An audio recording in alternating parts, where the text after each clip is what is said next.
বন্ধুরা, স্ট্রং কমিউনিকেটররা হয় খুব ফ্লেক্সিবল কমিউনিকেটর। ধরো তুমি সবসময় ছোট ছোট মিটিংয়ে অংশগ্রহণ করে অভ্যস্ত, বড় মিটিংয়ে যাওয়ার কখনো কোনো অভিজ্ঞতা তোমার হয়নি।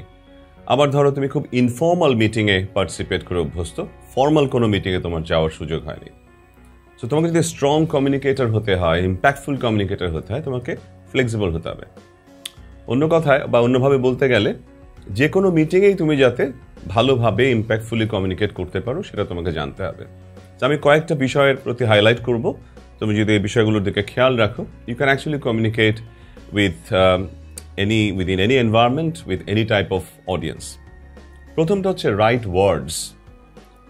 যে কোনো মিটিংয়ে যাওয়ার আগে তোমার যখন অডিয়েন্স সম্পর্কে জানার সুযোগ হয়, প্রথমে তোমার জানতে হবে তোমার অডিয়েন্সরা সবাই নেটিভ কিনা, যদি all understand the same language. যদি না হয় তাহলে তোমাকে হয়তো কিছুটা ফ্লেক্সিবল হতে হবে, বিকজ তুমি যে ভাষায় কথা বলবে, তুমি হয়তো ইংরেজিতে খুব ভালো, তোমার অডিয়েন্স হয়তো ইংরেজি ভালো বোঝা খুব একটা নেই, সবাই ভালো মতো ইংরেজি বোঝে না, তোমাকে হয়তো বাংলা ইংরেজি মিক্স করতে হবে। অথবা যখন তুমি কথা বলো অডিয়েন্সের সাথে, তোমাকে বারবার চেক করতে হবে অডিয়েন্স তোমার কথা বুঝতে পারছে কিনা। সেকেন্ডলি, জার্গন অ্যাভয়েড করতে হবে। তুমি যদি তোমার নিজের গ্রুপের মধ্যে, তোমার নিজের পরিবেশে, নিজের অফিসে কোনো মিটিং করো, যেখানে তোমার অফিসে যে জার্গনগুলো ব্যবহার এগুলো সবাই বুঝে, সেক্ষেত্রে তোমার কোনো অসুবিধা নেই তুমি যদি জার্গন ইউজ করো। বাট এমন কোনো পরিবেশে যদি মিটিং করো যেখানে তোমার অডিয়েন্সের মধ্যে তোমার এই জার্গনগুলোর সাথে পরিচয় নাই এমন মানুষ আছে, সেক্ষেত্রে তোমাকে অবশ্যই জার্গনগুলো এক্সপ্লেন করতে হবে, ভেঙে দিতে হবে কোন জার্গনের অর্থ কী। থার্ডলি, তোমাকে রাইট লেভেলটা বের করতে হবে।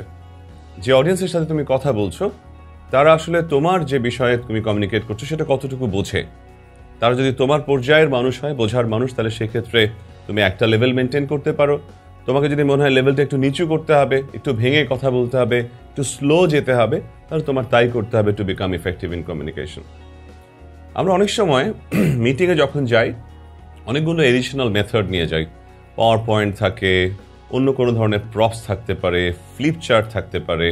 একটা জিনিস পরিষ্কার করে মনে রাখবে যে তোমার এগুলোর যতই প্রিপারেশন থাকুক না কেন, এটা তুমি ব্যবহার করবে কেবলমাত্র যদি ব্যবহারের মাধ্যমে তোমার কমিউনিকেশনটা আরও বেশি ইফেক্টিভ হয়।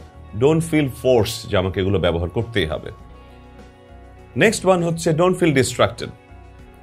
তুমি অনেক সময় দেখা যাবে পাওয়ার পয়েন্ট থেকে প্রেজেন্টেশন দিচ্ছ, তুমি কমপ্লিটলি অডিয়েন্সকে ভুলে গেছো, অডিয়েন্সের দিকে তোমার কোনো নজর নেই, তুমি শুধু পাওয়ার পয়েন্ট থেকে তোমার প্রেজেন্টেশনটা দিচ্ছ, কমিউনিকেট করার চেষ্টা করছো। এটা যেন না হয়।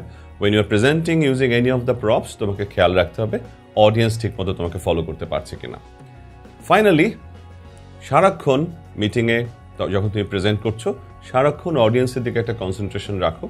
দেখো অডিয়েন্স তোমার সাথে কানেক্টেড আছে কিনা, তারা তোমার কথাগুলো ধরতে পারছে কিনা, তাদের বডি ল্যাঙ্গুয়েজ কি বলছে। তো আমি আশা করি এই টিপসগুলো ফলো করলে next time when you communicate in a meeting, তুমি যদি অডিয়েন্সের দিকে অ্যাটেনশন রাখো, তোমার কমিউনিকেশন অনেক বেশি ইফেক্টিভ হবে। সো ফাইনাল কথা, whatever you want to present, however you want to present, make sure you pay continuous attention to your audience.